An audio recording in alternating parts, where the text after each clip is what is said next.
mobali nanga aza na hôpital déjà ça déjà traitement grâce ya sous les kauka azana pona azwa ba contrôle banini mais congolais communauté ke azolela te aleli na ete déjà penenge zawana les boss sous les kauka na pesio ba mbote belé pa ozali papa Zouzou donc merci à trop donc déjà na yena kela ba zuli bango déjà rendez-vous mamutu c'est bon est-ce que mutu so bazuli rendez-vous na pas médecin par exemple na Europe et moi là ça que faut tikala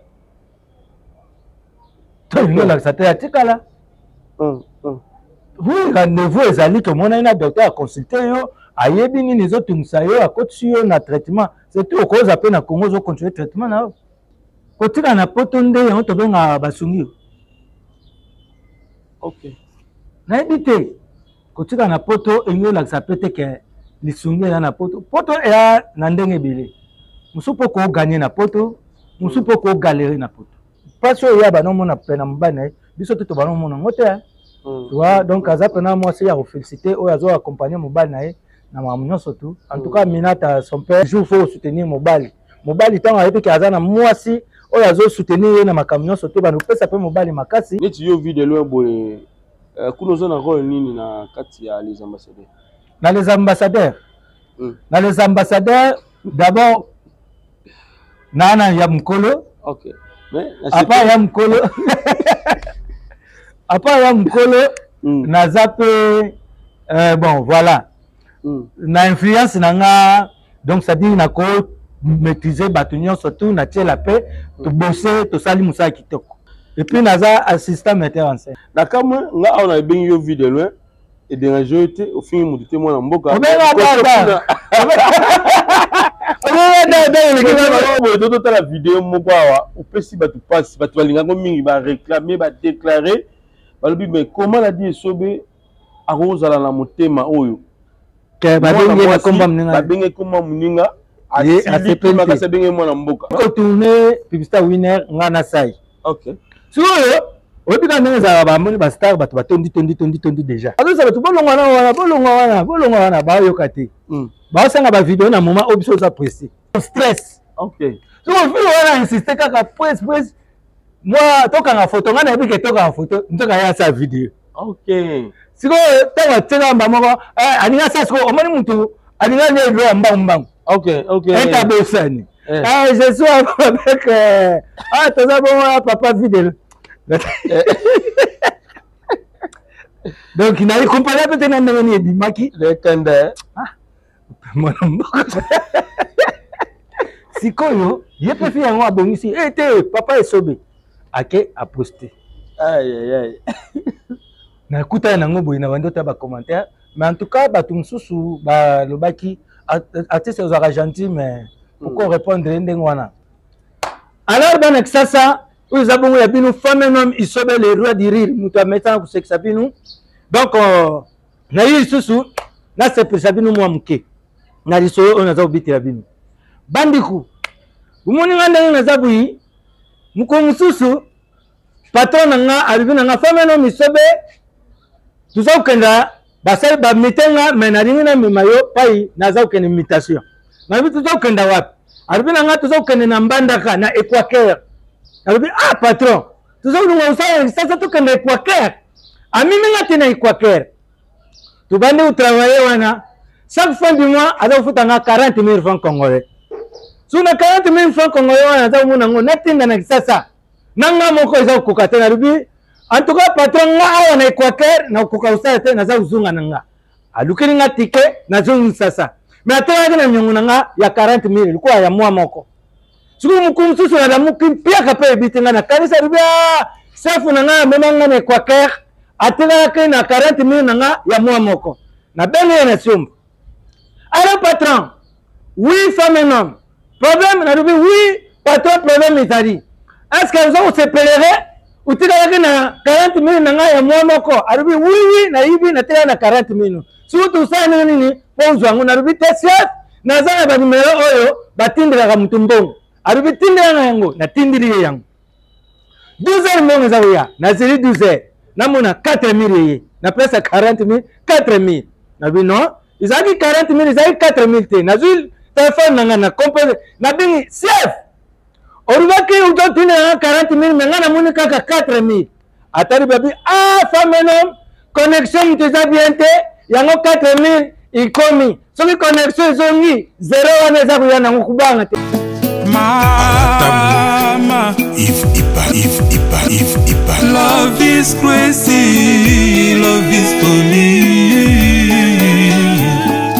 ngai komona ngai papa Franco na bumeli na maladi ya miso ekufaki ngai panda 8 ans na tamboli ba l'hôpital ya ndenge na ndenge na capitale Kisasa oyo biso nyonso toyebi hôpital ya minene solution moko ezwamaki te bakumbi ngai voir même te na ba église ya ndenge na ndenge solution eza te kobima na ngai libanda il faut bakumba ngai donc ekosa moto asimba ngai moyen na bouger eza te boyebi pasi ya miso na yango ndeko na ngai azalaka na Hollande ye nde motu atindaki ngai na klinike ya misunga ekokoma na kati na klinike ya misunga lokola azwaki misunga na sango ke kuna nzambe aza komonisama loboko na nzambe eza kuna nde nayaki okoma na misunga bango moko mpe bakolo misunga babondelaka nzambe makasi lisusu mpe na baminganga nyonso bazali kati na esika oyo nde baye kosimba ngai na baopération nde joi ye kokota kati na ngai parce que naye komona lumière ebimelinga bino moyebi 8 ans c'est beaucoup na moto omonaka te oye kozwa lisusu misu ya sika kati na l'hôpital na clinique ya misunga vraiment yango naza ko remercier le bon Dieu nzambe oyo asalaka kati na biso banzo nde mpona ngai amonisami kati na ngai bandeko natondi botondi mpe naza kokumisa ye mpe koremercier ye papa Kanga na nyokomaki na maladi oyo babengi AVC nakweyaki makasi na maladi wana nazali komiyeba te kosala makambo nyonso to esika na vandi bameminga ti na hôpital ya misunga na hôpital wana esika ngai nake kozwa libiki na quartier babengaki ngai koka ke na kotambola susu te babeki bapesaki ngai natiki kobwaka yango velo natiki kotambola nango te babeki siko na bwaka nakomi kotambola nzoto makasi nyonso to malamu grâce na hôpital ya misunga na badokteur ya misunga en tout cas bato wana basambelaka ya solo hôpital ya misunga eza hôpital moko ya bana banzambe nga papa Kanga soki misunga te nde témoignage oyo nde nakoki kosala yango te ndese nakufa kala nakomisi nzambe azala na bango mpe apesa bango makasi bakende mosika mpona hôpital tozali mpe na homme de veya mpona baparent oyo bazali néglige awa na RDC wifi ofele déjeuner ofele courant kutu ekatanaka jamais bokovivre kaka lokola na poto na misunga santé na yo d'abord. Bonjour très chers amis internautes, bienvenue dans votre grande émission, la seule émission qui vous donne l'actualité, les news, c'est ça, tout Babango avec Yves Ipan, tous les infos.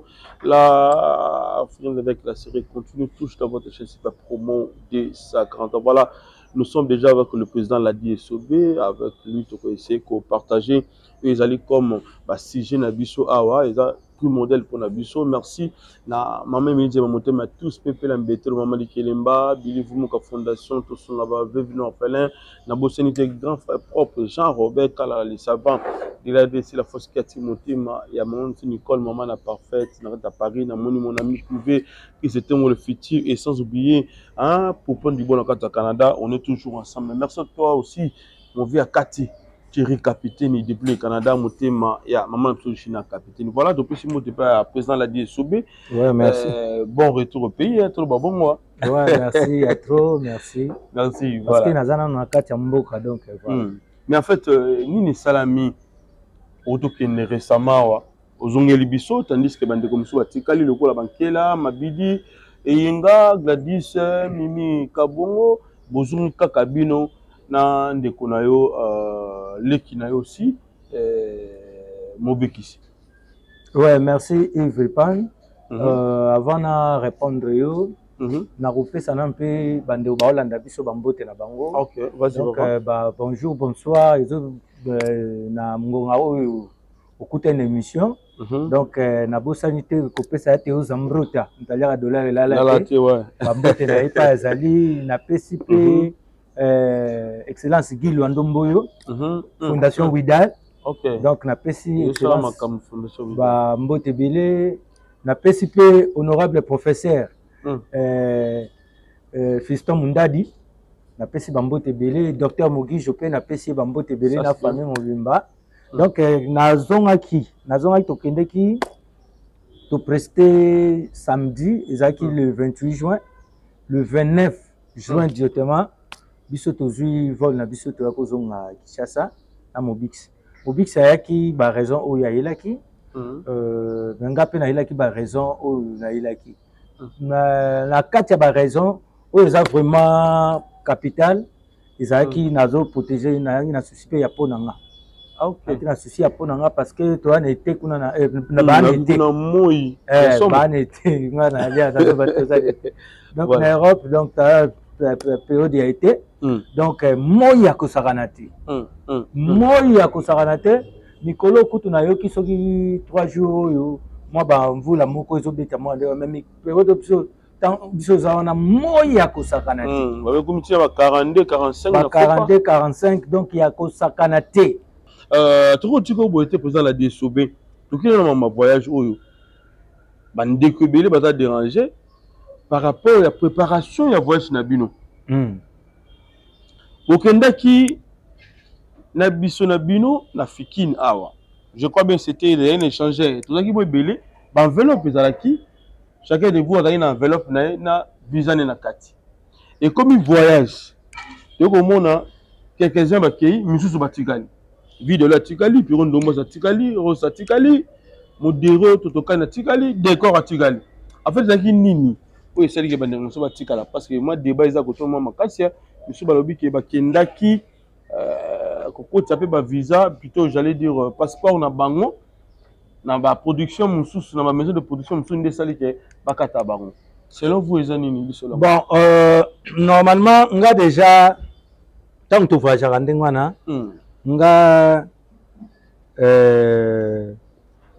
nazarade na liso na nga à part na programme ezali na ye tukoti tu sali programme. OK, on comprend. Mais so le kindenge wana na yebi te mais on nga na yebi batumsu bakendete parce que bazana ba programme tango date wana ya le 28 juin balé to prester bandeko msu ba déjà na ba programme moko boye et puis na ba engagement au bazwa ki avant au permettre quitter que na production na bazala pendant normalement to signaler avant so producteur a mona na poto. Donc biso nyonso tout ezali les ambassadeurs. Okay. Mais en dehors les ambassadeurs to na ba makam na biso net nga na programme na nga pe ya liste boy fondation na groupe na nga et puis parce que kaka makam na biso e pusana ki mwa mke yango to changer date ya le 28 juin na Italie. OK, yango nde to décalaki mwa mke. Oh mais ma toi bio ba célébrer bidon refi non visa non biso na kutu to komi na niveau wana te. OK, to komi na niveau wana te biso makama biso za toujours en cours on se comprend. Donc ezali li solo moko tangu makama nyonso to ekosila to ko pesa prochaine date to annoncer ngo. Donc to ko pesa ba date intérieure ezali to te date boye pour na programme na biso ya Italie. Mais ce qui ezali ke makama nyonso la ki propre ndenge ba les ambassadeurs ba prestaki na Paris tam so ngana liste boy fondation to ngato prester na Italie. Donc elo la saketo pe na ba programme na biso.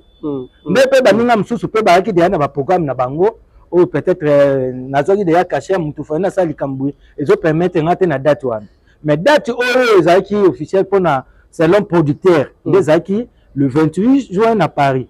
Tant ngana mona yike makam na biso ya Italie et pesi mo mke pusana yango moninga lokwa pe na za ambassadeur na kenda okota na projet ya Paris. Okay. Donc normalement tu travailles à ndengwana. Et quoi empêcher mutu te ke ana programme na yimo go boya salango parce que les ambassadeurs to comme le quoi groupe moko to tika bonguti. Les ambassadeurs eza le quoi netika ke to ko benga ngo le quoi sous forme ya nzonzing groupe nzonzing mais il y a ba production il y a salle. Okay. Parce que tu as na ba nzonzing il y a ba film mais on se retire le quoi le nzonzing il y a il y a les ambassadeurs. Il y a nini, il y a ba salle, il y a ba spectacle. Ah, donc okay. Producteur moi ko mona ke abike bon. Na sepeli ke na projet oyo na lingi nanga par exemple to ke pe na Mama Kalunga. Mama Kalunga to bengi Mama Kalunga boni. To na projet les ambassadeurs to beta date. C'est bon. Oh ça va pas mes até. Donc biso to ko longo la mutute tu kokota mutu te surtout sur les demandes des producteurs et puis na ba fanatique. OK. Vous comprenez ça? Donc na sens quoi. Voilà. Maintenant sikoyo o bo prépara qui est-ce que yango bo bomisaki na salle Maribel ou bien moi ba défaillance pe yaki par rapport à production. Donc normalement o to prépara qui to yango to kadai kaka ba ligne wana mais to salaki yango te comme nde to prépara qui na kini. Maintenant to koma ikuna to prépara qui to mekaki ko changer sur moi nzela mususu pour ezalaka bien. Donc le quoi to bana travailler peu na tout le temps na o azaka déjà metteur en scène sur les ambassadeurs za ranch ya Kokiel mais tout travail carence ya nga za assistant metteur en scène et puis Mobikisi. Alors tant to komi kuna directement Mobikisi après mise en scène nga na tikali assistant. OK. Tu préparer bien to ke na salle te présenter ba to basepela. Voilà. Naka ya ndekoloso mabidi en fait eza nini o lelo to moni mabidi azolela na télévision mabidi makambe belé na komona ya azobela ebité en fait mabidi à l'élite batuka nde balinga kokomisa mabidi asali émission ba poser question pour na santé na il a bien dit que azana pona azwa ba contrôle banini mais congolais communauté que azolela te aleli na été déjà penenge zawana les boss sous les Kauka, la pesio bambo te belé pas Ozali, papa Zouzou, donc merci à trop. Donc déjà, Nayena qui est là, bah Zouli bango déjà rendez-vous, mais tout c'est bon. Donc tout le bas sous les Kauka, maladie. Déjà c'est bon. Il y a une économie ma vie en charge. Voilà papa Zouzou. OK. C'est quelqu'un a un bon cœur, moi on a évité. Donc ça dit Alinga ka na évité nzamba samtoa. Aza vraiment homme culturel. OK. Mais Nathalie Ndekolabiso ya moi si oza femme naé, hein?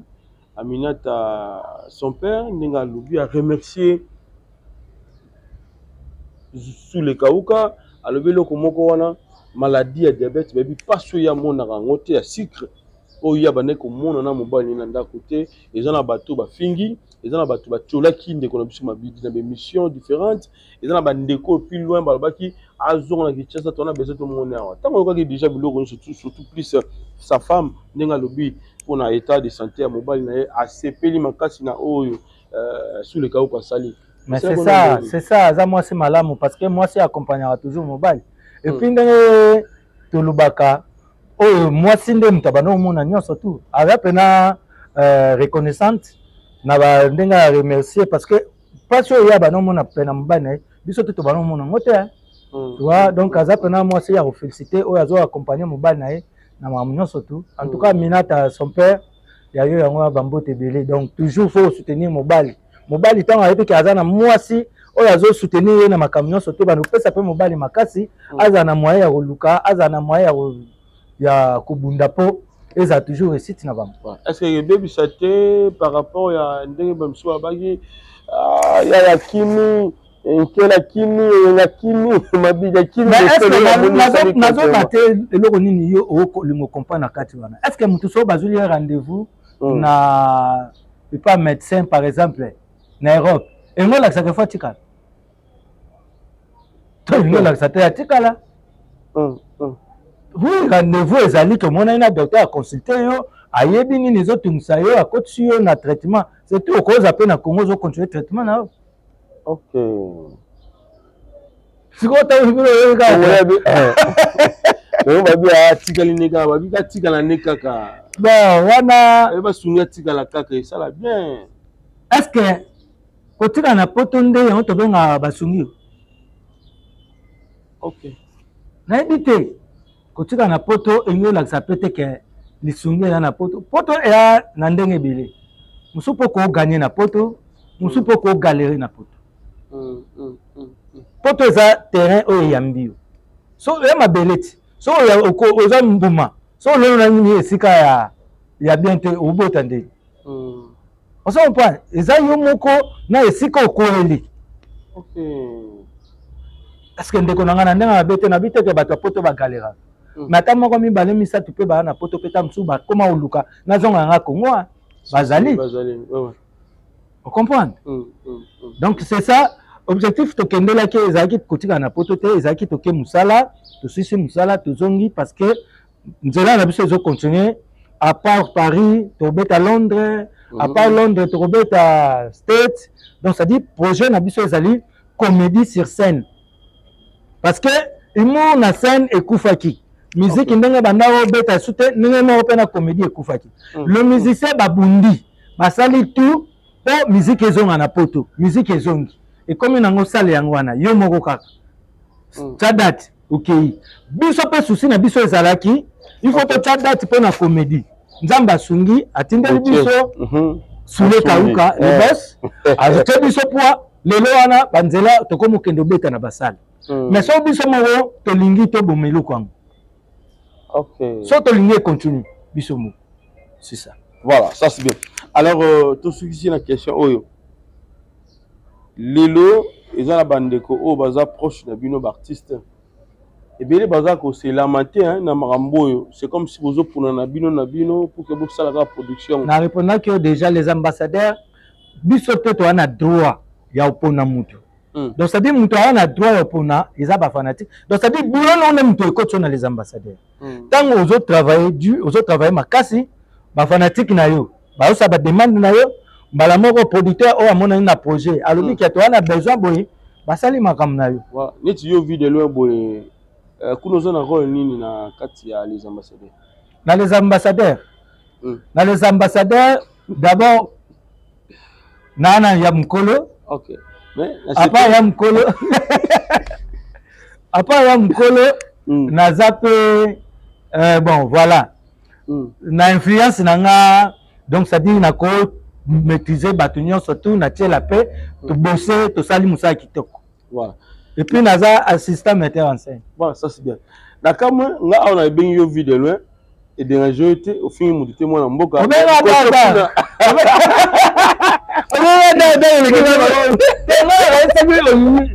zela quand on voit la vidéo moko awa opesi batu passe batu balinga ngo mingi ba réclamer ba déclarer balobi mais comment la dit sobe arozala na motema oyo ke babengi na komba mninga babengi komba mninga asepeli makasabenge mwana mboka ezali no ndenge non zela omoni yo zo bati ozo bati tika to ya bomeloko tika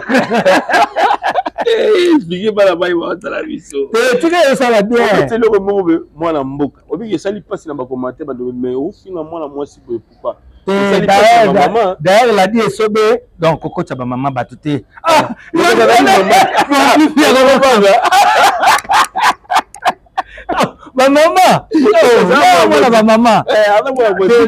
maman yoka en fait moi ya bi biso to ba tourner publicité winner OK ngai na sai oya bo makope na ngai te expliquer biso ka mamu bien d'une manière superficielle to ba na ko tourner publicité winner nga na sai OK so obi ka ndenge za ba moni ba star bato batondi déjà on a be vidéo na mino bo lega na je yango wana bazo sa bato bolonga wana ba yoka te ba sanga ba vidéo na moment obiso za pressé OK on comprend o te to ka ba photo to bite ndenge be to za pressé normalement fallait to si ça tournage to ke pas ça to che ba voix après tu vas voir parce qu'on a tout na pressé ça na bi ke ya photo ça la rapide il faut libérer ngapo biso to voyager lo si on a tout le monde sur pena na batu makamango zo kende siko nete zo umela don stress OK so on fait on insister kaka presse moi toka na photo ngana bi ke toka na photo ntoka ya sa vidéo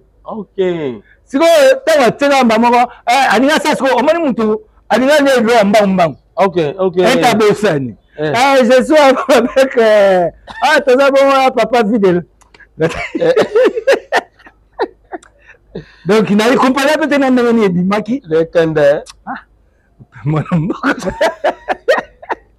si koyo il peut faire un bon ici papa est sobé ake a posté aïe na kuta na ngobo ina bando ta ba commentaire mais en tout cas ba tumsusu ba lobaki artiste aux argentins mais pourquoi répondre ndenge wana OK on comprend po to bimisango lokola eutaki na mutema te on comprend eutaki na mutema te après bon nabi bon to bandokela ngo ba challenge baning tout ça. OK, on surtout tikali ya sima. Donc tout ils a créé par moi-même. OK. Bah pas que ozaki original, ezaki ya moi c'est OK. Après si manango tant na moni ba commentaire ba tout. Je peux vraiment toucher et puis choquer habiter. Il faut to sala ngo lokwa neti. Et wutaki na mutema te. OK. Nde moni to sala ngo to sala to zana sai. To za ba petit na biso ba TikToker wana to zana nani. Oso ya siatula. Na pesi rythme beauté na Paris. To kuta ya Château Rouge. Veladi. Tenga pe to sala ile mona. Ngabi to sala pas de problème. Ngabi tia siatula. Non tia siatula.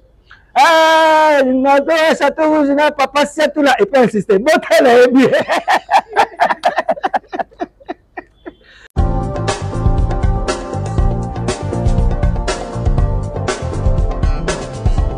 Pas question de vous tergiverser pendant vos longs et courts séjours à Kinshasa, la capitale congolaise.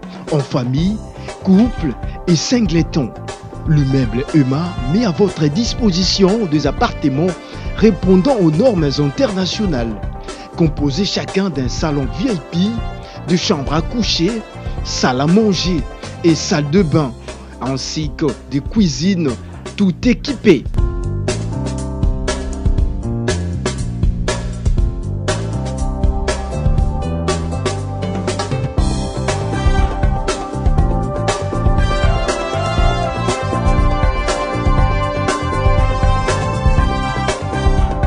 La connexion Wi-Fi en permanence. Pour les problèmes de coupures intempestives de courant électrique, un générateur disponible pour alimenter ces bijoux.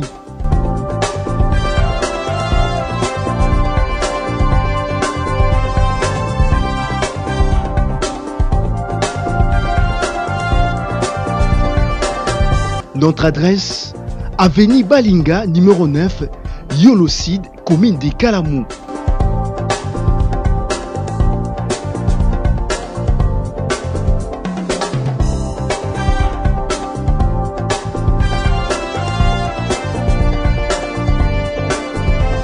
Pour plus d'informations, plus 44 74 66 38 44, plus 44 75 39 90 053, plus 243 82 31 46 488. Chez Emma, c'est les conforts.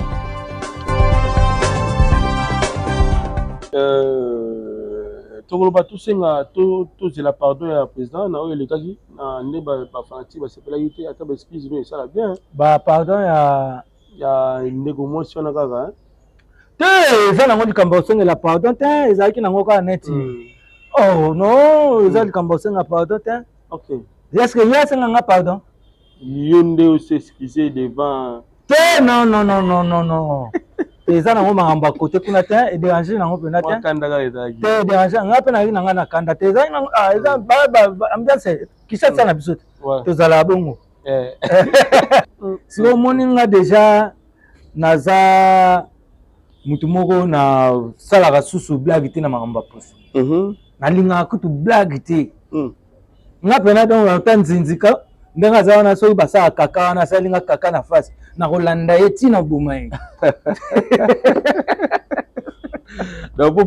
ata basangani bakomi nzinzi na oyeba ye eza yo nde moto ntina obare motema yango ekiti mpo nalingaka blage soki na face te. Mais soki ozosala ndenge nini ozali na moment ete na Paris na moi wana bande ko se protéger ndeni pour battre l'opposition parce que l'équipe même vie et l'équipe biso même qui c'est ça yo ba yebi metana ma problème l'opposition ben docteur Mobujo a prévenir ki nini pour na yo est-ce que vous avez la bio comment ils sont protégés yo na ba moi wana parce que même na bateau yo bazana l'opposition normal il y a bien bande ko ki ma moi wana déjà avant de voyager na keno mona docteur. OK. Docteur pas ebaki déjà temps auto kendo kuta kuna abisa phénomène le quoi déjà pas qui n'aura déjà voilà bi déjà le quoi à partir Europe ba koti déjà na été. OK. Donc sikoyo okoko ndenge wana te apesa ki ngai ba crème ba crème wana babenga yango ba crème protectrice. Ok, pour protéger. Pour na protéger. Donc ba crème wana sikoyo nde na kende nango. Na kende pena na bon quantité pena ya ba crème parce que na yeba ke na continuer tourner nanga ti fin juillet. Alors obi ke dia na mikilipe et na bato belé bana bakaba loposo buyi. On attend susu ba tampo ezali ba tache na elongi banini. Mais bato msupe ba yebi tellement souvent na lobakango ke na zo traitement na pas docteur Mugijo et bien pe ba ko monanga. OK. Ba yo monanga na ndenge ke phénomène ba conseil ndenge poso et tout ça. Alors on a peine avec bango ndenge na za bo ekutu na memaki ba crème protectrice nanga pour na protéger nga na ba période ya ba na saison. Bon bato msupe phénomène ata moko moi mi balé. OK. Na mawa na mutema mauza star. Maoka ngape mutema ezate ta mususu opesa mutu na comme mona siko ke yanga moko ekokoma nga tina suka tourner na bisuti. Bon eza parmi ba raison o nazonga ki pona renforcer pe ba crème protectrice nanga tant na ozonga boy nazana ngo parce que période de saison o ezana moi likolo moi eleki makasi donc eloko pena nazongela ki nazo ba crème nanga na renforcer pe ba produit nanga ba savon nanga bio MJ de zalaka na matin nango na nanga pepel. Donc maintenant si après na ezali par rapport à produit ba crème auto c'est bizarre to. Na oui parce que na moi wana na ndenge ezali nanga na zonga kutata bongo mona ngata na teint autant moi eza makasi biso sko to aba to ba course faut bima micronions ozomona. OK. Eza bio ya ba star to kama na parler na va na palette. Donc biso za pena bo et tout ça moni surtout ezali susu ko ndenge tozo créer ba marché na ba production souvent on entend ce phénomène yo déplacer na nous comme en Belgique to traiter les cambouana oza tout temps un peu libanda. OK. Donc ça dit na ba moyo wana il faut toujours aux la bien protéger. Voilà. Ya ngota na yaki na moni docteur Mugijo apesa nga ba crème nanga apesa nga ba savon tant na ozonga boye mbiaka. En tout cas tout resona ke na okaba sute docteur beninga matoi. Bisega senga en tout cas on a kabaki déjà ba cabinet là ça la tout ba na cabinet ou bien numéro docteur Mugijo yango na za affiché ba bengi docteur Mugijo ndeni ni docteur osala tout que ba produit wana ba crème comme la bango c'est ça là ba conseil mususu surtout na moi le poso conseil sango blague ça c'est bon. Voilà ça c'est bien. Alors mais président ils ont la question moko ils ont la biso souvent et pas ya bandeko ba ta la biso ba plus d'artistes ka bozalaka ndebole kaka pour na docteur Mugijo c'est comme si bosala ka promotion va uniquement na ou bien za nini c'est une question au bandeko ba tout na biso mo belé ba mona bino ndebola ndanga mambongo ba tshoma lo meya na yo tina ma poche o lobela Mugijo parce que ba bizaka normal kaka ba artiste ba lobaka ba musu ba lobaka te na ebité la question no répondre Yves Pan eza na bato belé ba bika na loposo autant musu biso to lobaki. OK. On comprend parce que biso to lekaki na télévision to lobaki et puis to lobaki pourquoi to lobaki le quoi neti bato moko te ba bengi toza ba victime on comprend. Donc ça dit mutu moko boye bato na Kinshasa o na Congo oyo nani atikala komona ngate tampo loposo na ngai bibaki parce que tu vas pena bana Congo tu vas pena bana King mutabosani la di esobe azate on comprend na mafinga o de komena komona yo elonge bebi le quoi esobe tout ça voilà on comprend mais lelo oyo grâce à docteur Mugijo na beta lisolo nga na banolanda de fin maman Chako personnel donc tant azo beta témoignage ya docteur Mugijo. OK. Mais na bano mona ngoka le quoi netika ke mais mukolonga ko mona mère na bi oh mama le poso boyende ni aisinga mwana nga soke mona docteur Mugijo solution ko zo on prend nani ngo atira ko mona te ke phénomène ke na minute oyo pona yeza ko biba mutu to mona mais tango expliquer nga na ya pena na buka te na yo ka sonité na moni docteur Mugijo. Docteur Mugijo abandinga traitement au monaki résultat ndenge ezaki ça c'est bon so ikutu pona nga eluta ko beba ke na kacho parce que na tela yi makasi Donc ça dit il y a ma photo à vue de loin. Ma photo à vue de loin. Voilà. Donc à ce plan là voilà. À ce plan là ngata mukete. Et ça le wana ete mutabuki mibe koko. Donc ça dit normalement comme là ma photo nanga yango na saila. OK. Na ba crème nanga nde apesanga mais ko to kena période moko. Moi ma esenga bike prise. Ah ngape abi. Na kota kaka. Na me kabo jaune le quoi lilala. Siko e ça la pena que et bandi suko sala nga bon ezali na hydroquinone il faut na lo bango vérité. OK. Et bandi suko tachenga quoi. Bon ti docteur tang na ye apexinga yi habite zongela ka ba o nga de yana pesa yo. Yango na ti lelo zo monanga. Donc na buka sutte mi be ko na comment ko respecter. Ba tu ba lo ba ke to kosa. Pourquoi faut ba le bateau kosa? So zo kanisa to kosa o tika malade. OK. Pope bebaka ba tu so kanisa ka ali bumu passe. Appendicite, il y a un malade. Le pèse malade. Si on peut oboyi ko tout ça, oboyi ko respecter, o tika na c'est pour cela on a mingi ba obongate. Pour na rozanga royoka. Ba teka la expliquer, bazo sa cop, ba nini tout ça. Ozomona. Mutolo ko nga ba ko lo bangote ke na sa cop parce que ba to ayi le poso na ndenge bebaki. Ça c'est vrai. Na banda ola ta kakulte, na le cas normal. Nga ezaki na be mission msuso ba benginga. Na le kango normal beauté. Oh, na moment au poso nange bebaki.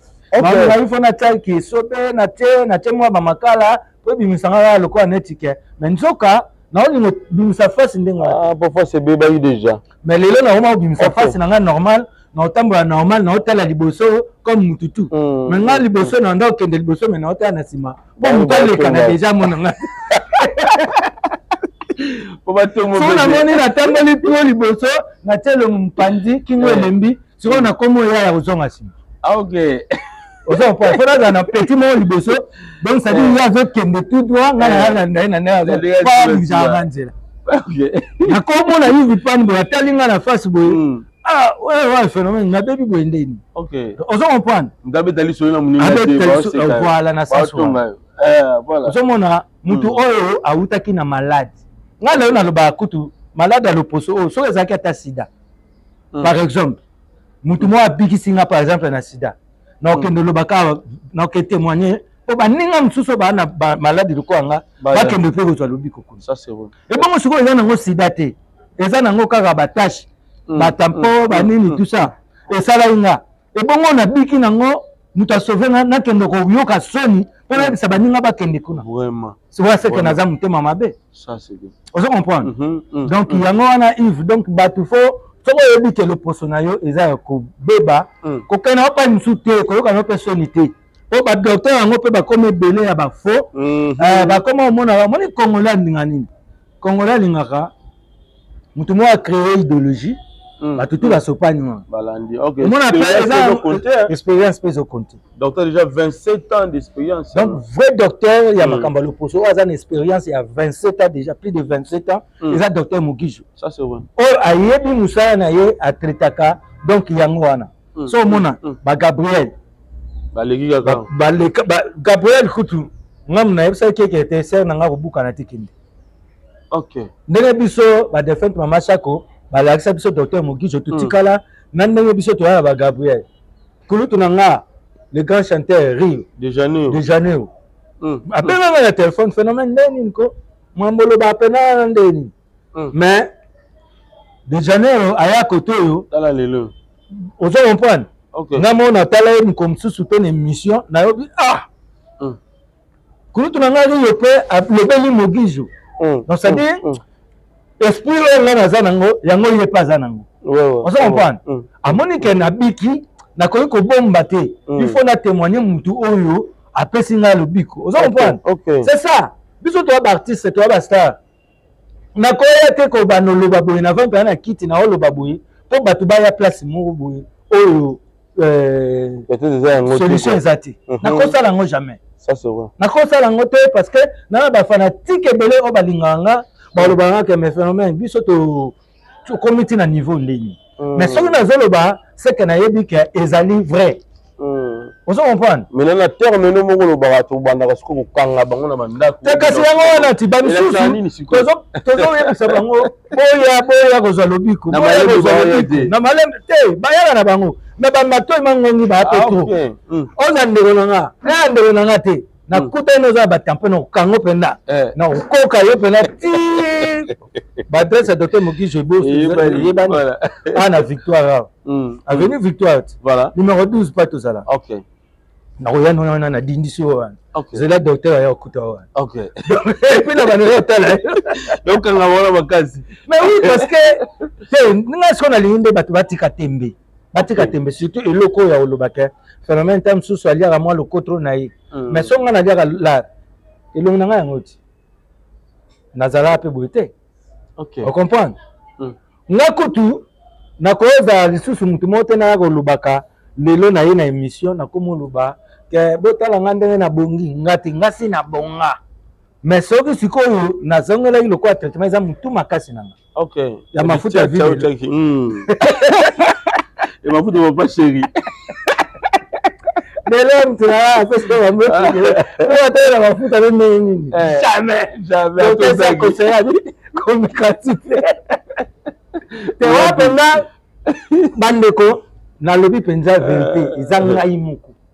Izanga muku. C'est-à-dire na buka mibeko tellement malile zaki ya makasi na poto na mona yake so na temwa ba mo bo docteur yeba na été na pesa ka moi couleur mubu maintenant na meki telisinga ya kosakana te après beti na suba noir donc na zabo na banela ki traitement. OK. Mais déjà na reprendre le traitement nanga ça va. OK.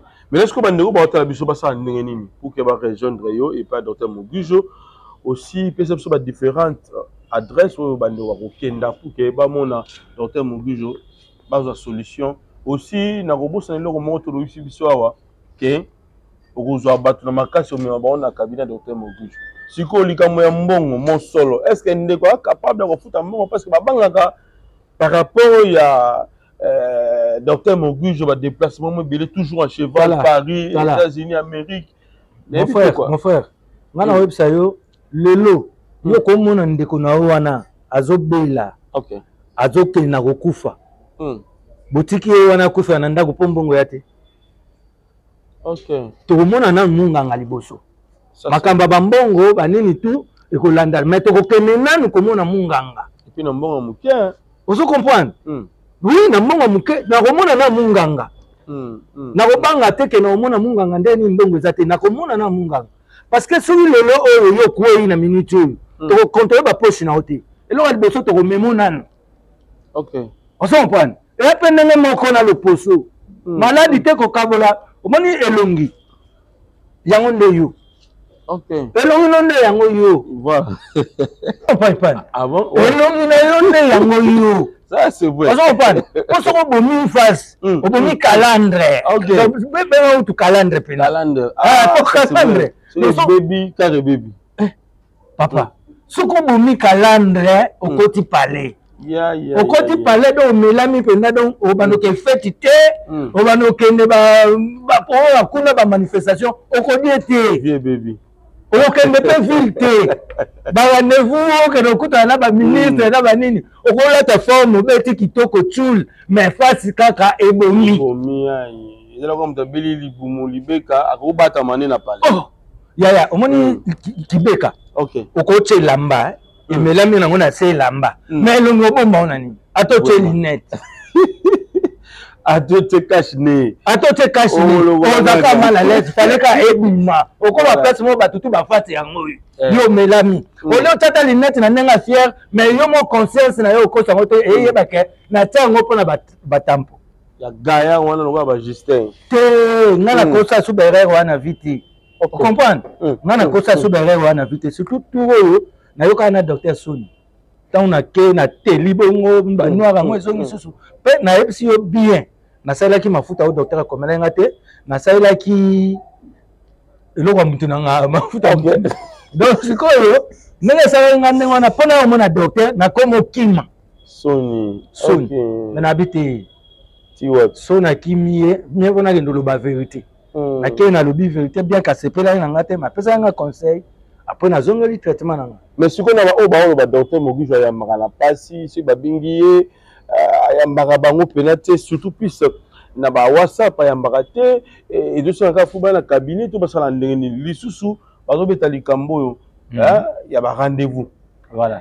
Ba rendez-vous babi mpe soki rendez-vous bapesi na docteur azolinga koya korapele bango susu te bapesani rendez-vous lundi na 12h. Le docteur abenga bango wana fona kata mwa muke na kata benga bango rapidement. Voilà. Tosunga bango rapidement. Kosisa na utu question na ote. OK. Ndeko nanga na médecin na malade nani aluka mutu. Malade mutaluka pas. Malade fo ndo luka mutu. Obi mingi ngala ko loba bande kwa poto mutu ba kenda mwa mukende ngwana peut-être ba loba bongo. Mais peut-être l'occupation bien. Mais kasi mutu poto alingi abengaka docteur azo dépendre na tanae. Ozo comprendre? OK. Azana kayu azana nini ya alingi ya okoma libre abengi docteur. Mais nzoka makamba rendez-vous ezala ndenge wana te. OK. Ozo comprendre? Bango moko na na poto kuna to mona rapena ke asalaka mais so rendez-vous ya médecin akotango na ko privilégier na yango. Donc priorité ça na no rendez-vous ya médecin. Tout poto to rana bango. Mais siko pour na docteur Mogijo azana Congo bali ba memaka iloko na ndenga Congo te. Baba na poto ba mindele bien esprit. Faut pas kenda na ngonde ngwana. So azana rendez-vous na docteur Mogijo que j'ai été docteur ya congolais. Donc pesa niveau nelo pesa ka ba docteur ya mindele kuna. OK. Mais c'est ça. Ou soit soko moni obengi docteur ozueti. Tika message. Parce que docteur même ndenga za na yo mozo benga ka aza déjà docteur. A docteur nga moti. OK. Après docteur yo moti ale na des malades kati. Voilà. Ana ba malade tala ebele. OK. Sikoyo ba malade wana nyonso tout. Ata ba sister bazali mais ezala na makambo susu faut kaka docteur ye moko azala. Number 1 faut ayamba yo. Parce que bazala boni. On comprend? Bazala balemba te docteur ako tika bango te. Mais bango pe il faut balandelaka ba rendez-vous na bango pour mutu nyonso tout so oza problème. Faut eza souci yo mona faut porter souci wana mutaliboso. Maintenant nena boye na ba papa biso. OK. Papa biso na maman na biso. Po na ngande baby. Est-ce que ya baoni? Bango yaka conseil. Ah mwana meka olanza le poso. Tata lumba koto. Ba ba conseil. Baba saka conseil. Mwana na ko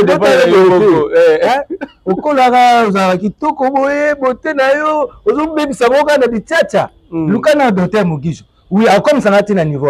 Mais makolo anani ekotambola. Wa docteur Mogijo. Mama sana wa mkongo. Jamais. Ça va pas être na sina achi. Mama mkongo. Non, na kotambola on courage nde balobaka prends ton lit marche. Voilà. Donc à dimanche total le professeur Jérémy comment commentaire qui parle au qui par rapport à ma produit et à docteur Mogijo. C'est parti. Vous avez eu à analyser sur ça, c'est vraiment de très bonne qualité. Donc les Congolais peuvent en utiliser sans problème. En tout cas du côté qualité, il n'y a pas de souci. Ok, d'accord. Ce sont des bons produits. Ok. À part ça, aujourd'hui, il y a un fléau et ils ont dérangé les femmes, c'est sur le vergéture et tout. Mais il y a un autre produit aussi à lancer sur le marché, BioVergeture. Est-ce que vous avez aussi le temps d'analyser sur ce produit? Oui, mais je l'ai dit tantôt, ça dit que... Parce que c'est un produit qui vient de lancer. BioMG a lancé un peu avant et les BioVergeture, c'est lancé tout récemment. Bah oui, mais quand il a avant attiré le marché, d'habitude, il amène ses produits pour que nous puissions les contrôler. Mais si le produit n'est pas bon, attirons le marché. Ok. Voilà, donc on ne peut pas mettre un produit sur le marché. Donc c'est quelqu'un qu'on peut faire confiance ici en RDC en qualité de produit. Bien sûr, parce qu'il respecte un peu les circuits et puis l'assurance qualité dans le sens qu'il ne peut pas passer de la production à l'utilisation sans vérifier la qualité de son produit. Voilà, donc le nouveau produit a été analysé également. Il est bon. Ok, d'accord. Donc c'est pour dire que vous analysez pas seulement de produits médicinaux, mais vous analysez un peu de produits cosmétiques. Bah oui, ça fait partie des médicaments, ça dit tout ce qui est cosmétique, tout ce qui contient les principes actifs mal, en fait.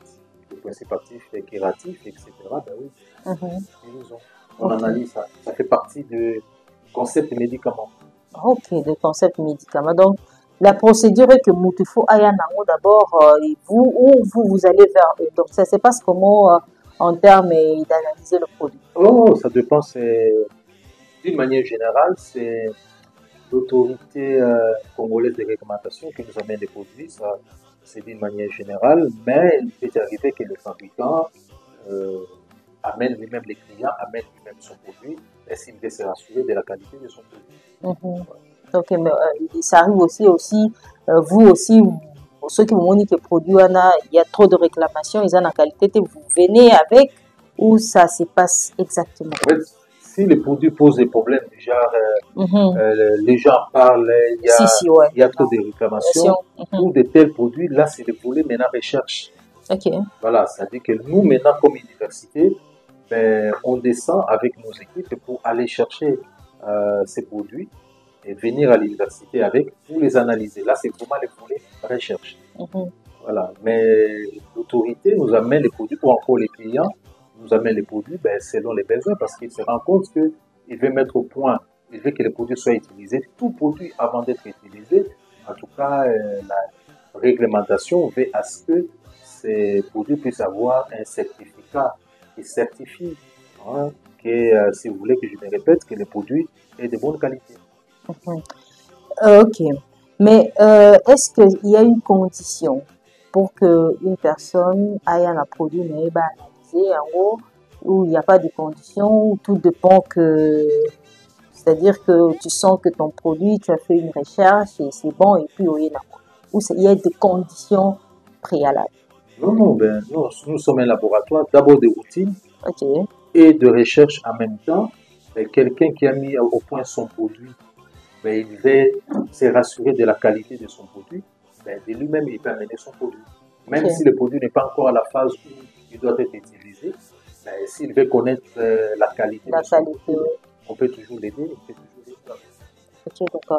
Professeur Jérémy Mbizé, vraiment, nous tendons petit à petit vers la fin de notre entretien. Mais avant de chuter, tout à l'heure, on a une question sur les produits bio-FG et bio-verchiture, au lobby qui est bien haut.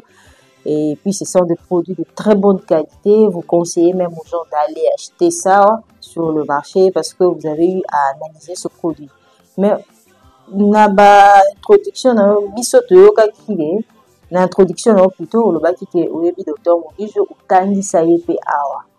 Dites-nous un peu aujourd'hui la façon dont il est en train d'évoluer et quels conseils au produit? Bon, voilà, docteur Mogijo évolue déjà bien. C'est vrai, quand je l'ai connu, il n'avait pas assez de produits comme il a aujourd'hui. Ce que je peux lui conseiller,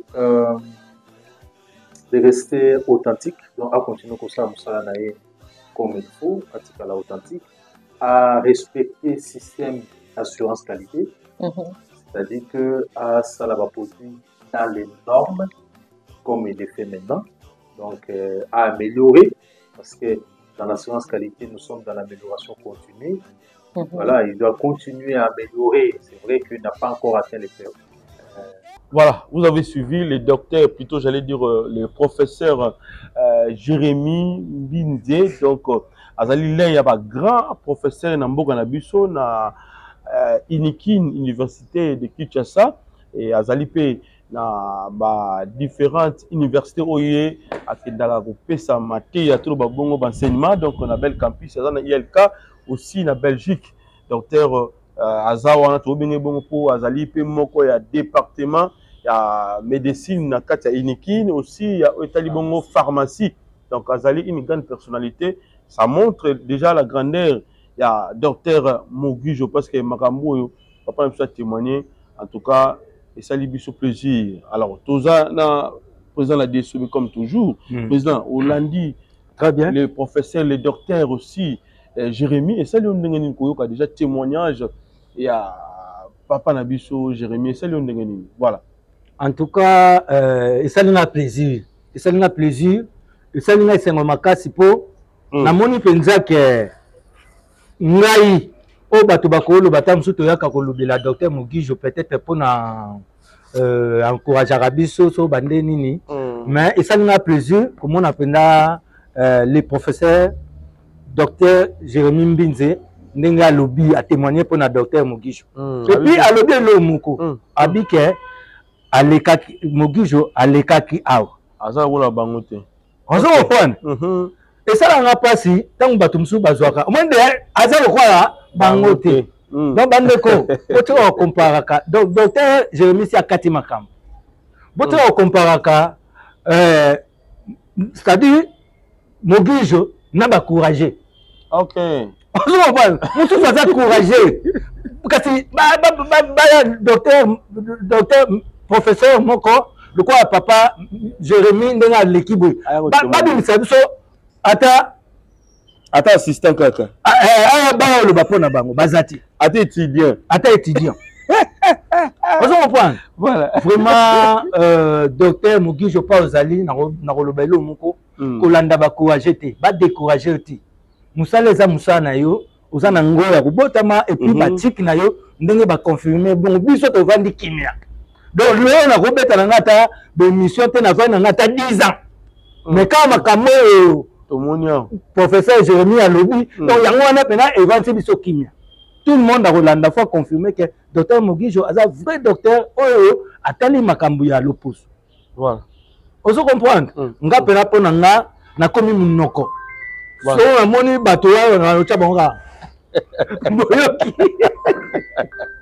c'est ça donc tu comprends on a compris que docteur azana ba grandeur moko oyo congolais faut tout pese ba respect on a toujours cela sincère par rapport à oyo les docteurs aussi les professeurs hein à outils biso alors toujours pese biso ba différentes adresses et pas ouais bandeko ba koleka pour que bazwa a produit na bango même au wana poto parce que dans moment il a été oyo yongo biso que moi eza makasi parce que ndenge nini diaspora aussi dans oyo bazana bien Kinshasa pour awa biso to na climat moko tout ba tempéré hein donc to za pena na mois climat saison sèche ndenge to lobara kimia lumière ya kitoko malili ya kitoko to ana ngobongo bandeko basa ndenge pour mona docteur Mugijo voilà mais oui nga na olobelo mona lo lobi moni déjà biso to ala na saison mi baleka ka wa lokola na Europe ti biso zaka na saison sèche na saison de pluie bon siko ndenge ya na saison sèche oyo bato belé ti to kola ba kola esprit na bango ke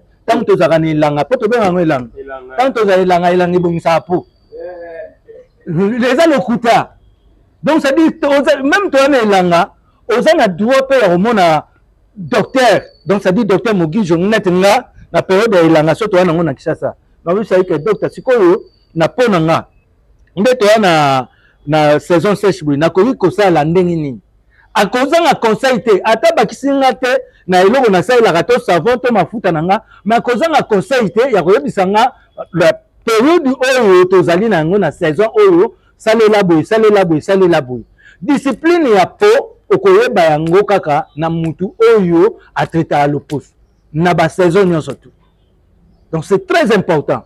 OK bon sikoyo nazongeli pona bandeko obo landanga mutu nyonso to abi na contacter docteur Mugijo ndenge nini docteur Mugijo numéro na déjà yango wana eza affiché ndenge tozolanda bozomona numéro moko wana numéro ya soko bengi okozwa docteur Mugijo bon esika nini ba cabinet ezali ya docteur Mugijo donc ça dit na victoire yakala. OK tozalaki na victoire numéro 12. OK. Mais c'est quoi adresse actuelle ou victoire. Donc ça dit to koma sikoyo na numéro 6. OK, donc kabongo katikati. Donc comment A6. OK. Donc ça dit A6. OK. Donc ça dit to kabongo yango katikati. Donc tozalaki na 6 mais biso A6. OK. Vous comprenez? Adresse na biso la victoire. Parce qu'il y a district wana ya Funa. Yango wana. Communal ya Kalamu. Okumona déjà bakoma docteur Mugijo. OK. Place wana déjà victoire eza wana et puis na Lemba toza na avenue Lubef. OK na deuxième porte Lubef numéro 17 wana na Lemba, na deuxième porte africaine. Avenue le Bœuf, arrêter le Bœuf. Voilà, arrêter le Bœuf. Donc ils ont déjà place ya Bungati. On a pona Lemba bato ba kuta matete, bato ba kuta ba monga fula, ba uti ba Gini, ba njili kuna ba koya na bango ka Lemba mba moko. OK. Parce que bato to yali na Kalamu. Kalamu to so kwa makala. Koto babanda banani te bandale yali aya bandale za déjà bato bako uta neti koto balimete bango bako ya na bango victoire barumbu comme na Kinshasa ba na bango ba moko victoire. OK, on comprend. Ah wana victoire wa numéro 6 à 6 parce que pour na bato bazali tokolo ba mbinza kuna banzela mai to kitiki tambo to bimi ba station ma campagne ba nini tout ça ba gombe bango bakoya na bango bandal. OK, na batangingi pe bakomata na bango bumbu kasavu pe ko kino kompoye boy kasavu bukutu bango basimbi pe docteur Mugijo bakanye babomba alors voilà bango bakoke ne bandal na bandal kuna tozali na arrêt bakaya la police ambata wana police ambata donc ils a pas au bon até numéro 12 wana tiko to kabelo to va 12 to tigele wana ba okuta biso kuna et puis tozali susu na Gombe. OK, na galerie présidentielle, ancienne galerie présidentielle. Donc ça dit na deuxième niveau. OK, donc aussi escalator wana escalator mati mbala moko mona cabinet ya docteur Mugijo ezape wana pona bato mususu batavaka na ba bureau na ba aéroport za kobeta toi moi vite fait osomona. OK, ou bien azozela ke boulot sila na kenda susu nini tamso ba okanga akotika na galerie na ville na ancienne galerie présidentielle. Après na yolo hein na yolo ce qui mwenza monitera kankar. Donc ça dit wana siko pena au sentir pena que hôpital centre hospitalier docteur Mugijo. OK, donc ça dit docteur Mugijo ko zo partout surtout à partir numéro wana parce que docteur Mugijo yemoko mutu moko azana yolo to azana bandal to azana nini à partir numéro wana ce ko mema oti esikaza. Ah ça c'est bien, en tout cas n'hésitez même pas benga docteur a rappelé na monta moko ya likolo makasité colossalité na monta moko bien et bien qu'il voyagera toujours un cheval bo banga na binote biloko wana aza bosungi ya population ya ngomoni alingara makamna ye asala ezala pe hein. Donc na monta moko raisonnable donc bo banga tipo benga na bino pour docteur Mugijo na kimia nyonso ye moko pe mta yambara ye moko solo laka batretaka bien balandelaka mutu bien bayambaka mutu bien. Donc à chaque minute à chaque seconde ozomona docteur azoleka infirmier bazoleka donc balandelaka mutu tellement bien. Et place mususu omona bando ofandaki 1 heure du temps ata mutu akoteli yo te 2 heures du temps ata mutu akoteli yo te mais awa mutu nyonso alekaka aire nyonso pata la santé baye batomboli mwa misu baye basali mwa boye ça compte. Nasomaki carte na ngai $10 natiaka pe $10 na ngai chaque fin du mois. Nasombela pe baleki na ngai yango wana moi na ye avec docteur Mugijo j'ai confiance. Donc le kanango de moninga de basalinga ba soin rapide donc déjà kimia kasi pona ba jour etikali okoki pe kokena ba adresse oyo numéro 12 avenue Victoire na commune ya Kalamu okokuta bango. Numéro 7 avenue Lubefu na deuxième porte ya Fikine oza mobimba. Na numéro 12 avenue Kasavubu na Bakayau musika tena mbata kuna pe okozwa lobiko na yo. Tala na lopoto balobaka la santé n'a pas de prix. Tikana bisabino ke docteur Mugijo aye ko faciliter binotage pour avoir ata oye na maladie ya ndenge nini soki okoti okobima joyeux content gentil po okozala nzoto kolongono ozwi lobiko na yo. Eza simple benga bokola ba numéro ezali affiché ke yo oui Unité beauté Mugijo les gospels de notre solution. Unité beauté Mugijo les gospels de notre solution. Voilà, merci de revenir sur le président. Un mot na ba fa na yo lilo na bande konyo surtout mota la biso mbote 2 3. En tout cas batunyo surtout ba olandanga na profiter pe na émission oyo ko ba ye bango ke mikolo yo ko koma pe ko lupango ya nango lisu makambute ya bambongo ebele. avec 350 balles, 350 $ à Pamba. Soko kekara na malukukuna na Minkau, na cité et c'est de ça. Ya maman biso na natakaza. Donc aux peu moi parti na malé me peut aller. Ce qu'on cause de eteni. Comme ça on so ba 10 niveaux on a ce problème na. Au cause à peine à 10 niveaux na Minkau pe, mais au somba mabelo aga na 350 balles. Pas na natakaza. Maman na biso na natakaza et c'est de ça. Na bosanité venanga ya Théo Zambruta. Il y a Théo Zambruta liara dollar il a la tête. Donc na bosanité honorable professeur Fiston Mundadi. Et puis honorable Steve Moulumba Yayope Yangoana. Donc excellence Guy Luando Mboyo Babi Fondation Widal toujours Tozawana Nasima. Na bosanité docteur Mugijo de tous les temps. Donc docteur Mugijo oyo alingi komona congolais tel oposi beba. Donc yowana na pesi bambote vile. Na pesi pe bambote na famille na nga mobimba na pesi bambote pa ave na nga malubadu donc batu belé bambote na bino en tout cas les rois du yeyo na lingi bino atro. Voilà, on va pas se séparer comme ça. Tu veux le pour une minute, c'est pas ça bana mboka. Alors ben ça vous abongo ya bino famille nom isobe les rois du rire muta metana ku sexa bino. Donc na yi susu na se pesa bino mwa mke na liso on a obiti ya bino. Bandiku, umoni nganda na zabui, muko mususu, patron nga arrivé nga femme no misobe, tuza ukenda basai ba mitenga menaringi na mimayo pai naza ukenda imitation. Na bitu tuza ukenda wapi? Arrivé nga tuza ukenda na Mbandaka na Equateur. Arrivé patron, tuza ununga usaya sasa tukenda Equateur. Amimi ngati na Equateur. Tubandi utravailler wana, chaque fin du mois ada ufutanga 40 000 francs congolais. Si on a 40 000 francs congolais, on a un natinga na kisasa. Nanga moko eza kokata na rubi. En tout cas, patron nga na Equateur na kokausa te na za uzunga nanga. Alukini nga ticket na zungu sasa. Mais atona na nyongo nanga ya 40 000 likuwa ya mwa moko. Siku mkumsusu na damu kimpia kape bitinga na kanisa rubi safu nanga memanga na Equateur. Atena ke na 40 000 nanga ya mwa moko. Na bene na sumbu. Alors patron, oui femme homme. Problème, oui, patron, problème est dit.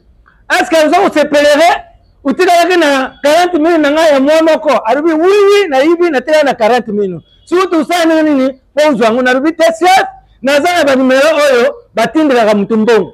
Arubi, tindira na yango, na tindiri yango. 12 mbongo za uya, na zili 12. Na muna 4 000 na pesa 40 000, 4 000. Narubi, non, ils ont dit 40 000, ils ont dit 4 000 te. Na zili, téléphone nanga na compose na bingi chef orubaki uto tuna 40 000 menga na muni kaka 4 000 atari babi femme nom connexion mteza biente yango 4 000 ikomi soki connexion zongi 0 wana za kuyana ngukubanga te atabinu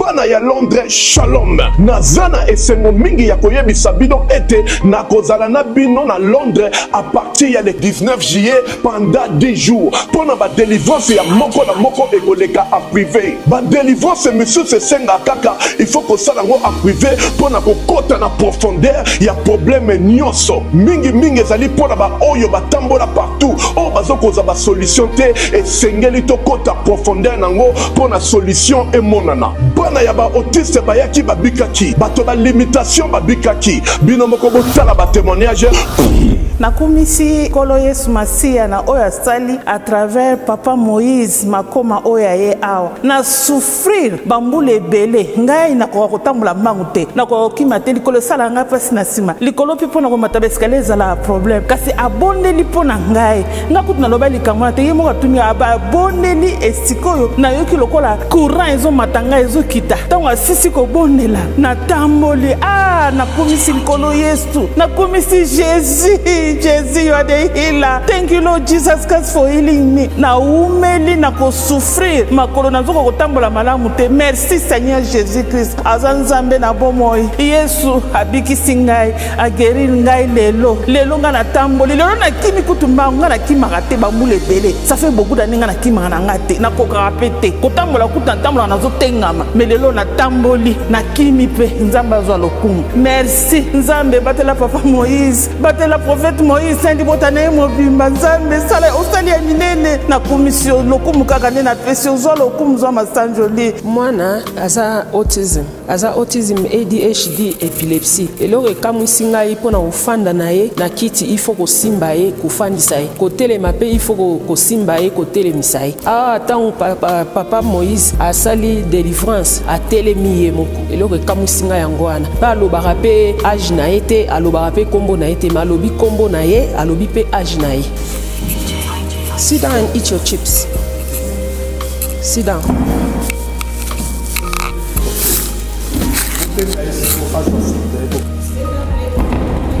atelemaka ye moko te mais lelo atelemi na nguya na Nzambe. Oh, que le Seigneur soit loué.